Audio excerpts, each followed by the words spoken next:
There is a season and a time to every purpose under the heaven. A time to be born and a time to die. A time to plant and a time to pluck up that which is planted.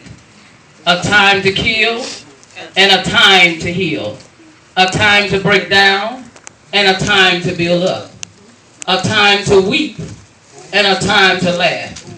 A time to mourn and a time to dance. A time to cast away stones and a time to gather stones together. A time to embrace and a time to refrain from embracing. A time to get and a time to lose. A time to keep and a time to cast away. A time to rend and a time to sow. A time to keep silence and a time to speak. A time to love and a time to hate. A time to war and a time of peace. What profit hath worketh in then that wherein he laboureth? I have seen the travail which God hath given to the sons of men to be exercised in it. Amen. Amen. We're going to Romans 13, starting at verse 11 and 12.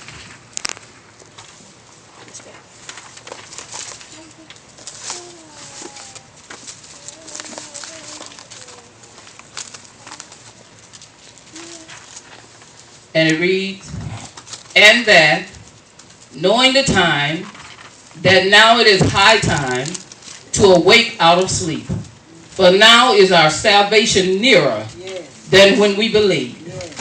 The night is far spent, the day is at hand. Let us therefore cast off the works of darkness, and let us put on the armor of light. Amen? Amen. Amen. My subject tonight is, do you have the time? All right. And that's a question.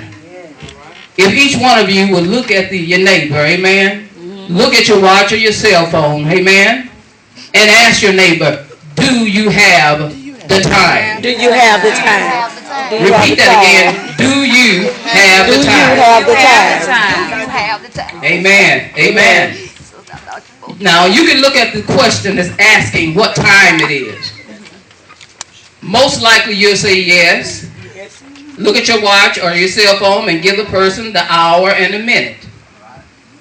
But God is trying to tell you to look closely at the question and your watch or your cell phone, and He's asking the question, what time do you have left to do what I've called and chosen you to do?